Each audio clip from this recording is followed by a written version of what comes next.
My silver Mustang GT vanished from its reserved spot in the condo garage one humid July night, snatched by the condo board with no warning, no explanation. When I learned who they'd handed it to, a slick-talking board member's nephew with a grin that screamed privilege, and knew this wasn't just about parking. They didn't know who I was, not the board president with her fake smile, not her nephew with his smug strut, not the residents who stayed silent. By the time they figured it out, it was game over. If you've ever been steamrolled by a condo board or a neighbor playing king, I want your story. What's the worst they've done to you? This is mine, and it's a twisted tale that'll make your blood boil. I'm 38, a data analyst who ditched the city grind for the sleek high-rise condos of Harbor View, a coastal complex promising luxury and calm. After a decade of honking horns and sketchy parking lots, I thought I'd found my haven. My Mustang, with its throaty roar and polished chrome, was my reward for years of grinding through late nights and deadlines. When I bought my unit on the 12th floor, I figured my biggest hassle would be remembering to recycle. I couldn't have been more wrong.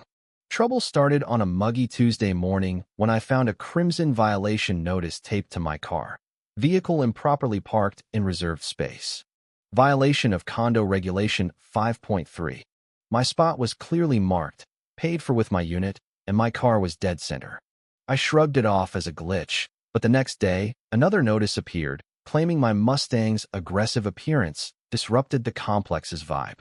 Silver, not some garish purple. Down the row sat a lime green Porsche and a fire-red BMW, untouched. Something was rotten. That's when I met Claudia Vance, the condo board president. Picture a woman in her 50s, designer sunglasses perched on her nose, always clutching a tablet like it held the secrets of the universe. She showed up at my door one evening, her smile as warm as a freezer. "Mr. Hayes, I'm Claudia Vance, board president. We need to address your violations." I invited her in, offered tea, tried to play nice. Big mistake. She sat at my dining table, her eyes scanning my place like she was pricing it for auction. "We have a certain image to maintain here," she said, the word image laced with something sharp. She opened her tablet, scrolling through rules that felt like they were written just for me.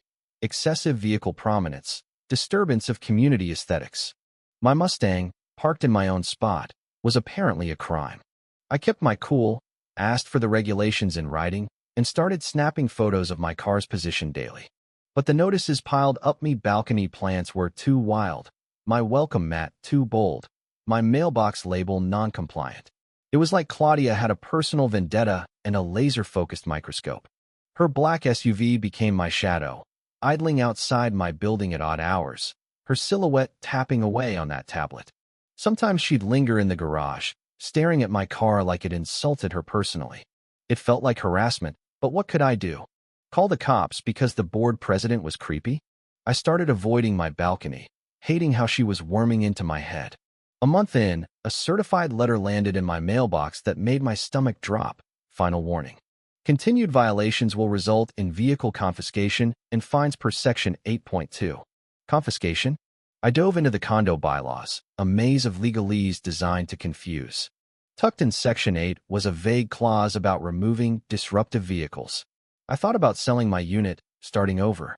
I'd done it before: new jobs, new cities, always moving when someone decided I didn't fit.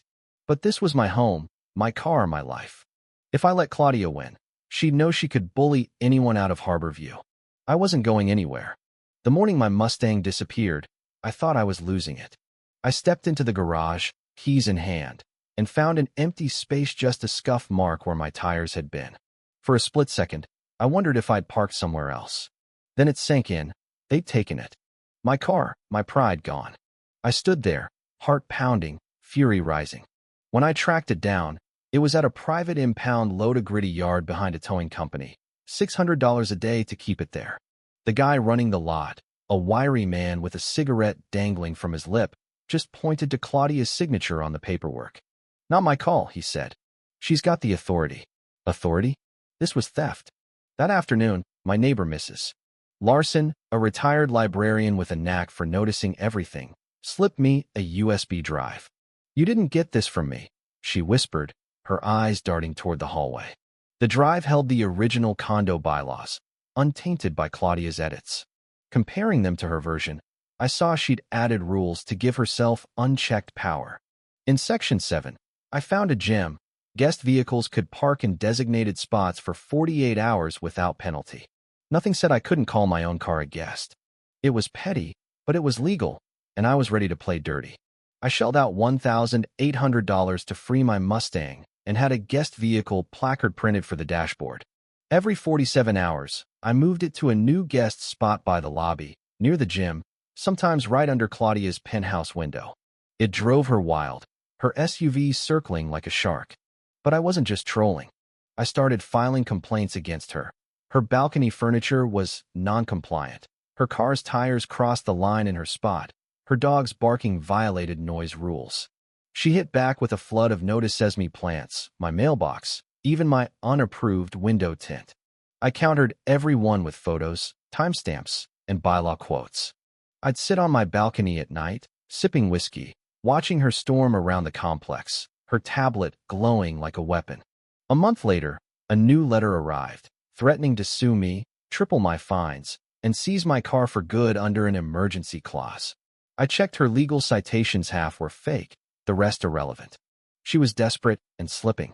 Then came the second theft. One stormy August morning, a tow truck roared into the garage.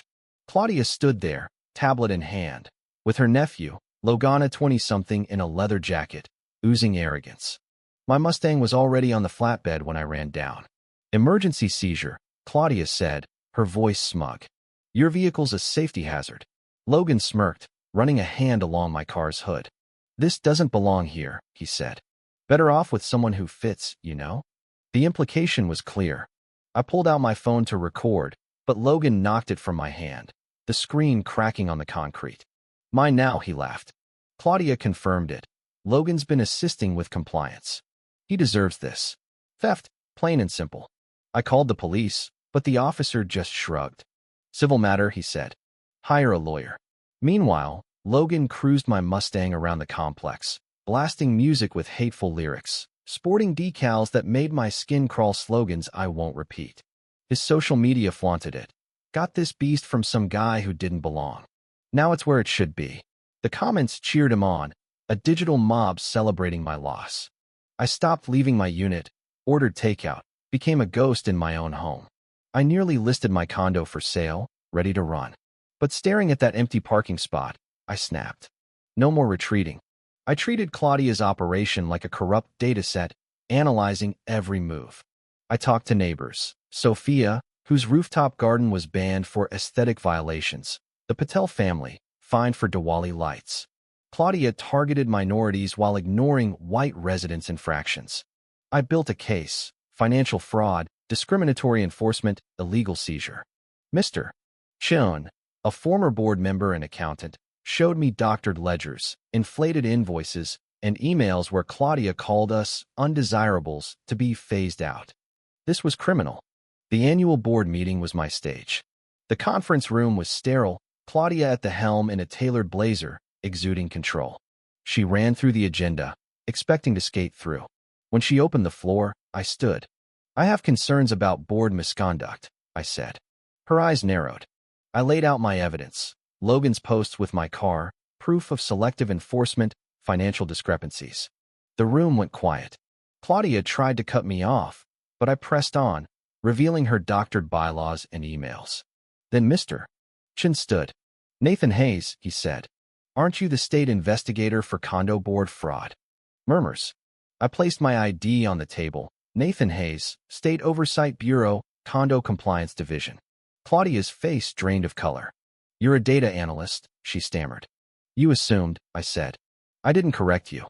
I cited statutes, exposing her actions as theft, fraud, and civil rights violations. Neighbors spoke up: Sophia's garden, the Patel's fines. The room turned. A vote to remove Claudia passed unanimously. Logan was ordered to return my car and pay damages. A state probe was launched. Within days, Logan returned my Mustang, pristine, with a mumbled apology. Claudia faced charges for embezzlement and discrimination. Harbor View transformed, Sophia's garden bloomed. The Patels celebrated freely, and a new board wrote fair rules. Months later, Logan wrote from community college, studying law enforcement, volunteering at a shelter. Claudia sent an apology, in therapy, working at a nonprofit. The real win wasn't my carrot, was a community reborn, where fairness trumped fear. Standing up, even when it scared me, changed everything. If this hits home, share your story. Sometimes, the hardest fights make the biggest difference. Character count, 5,900.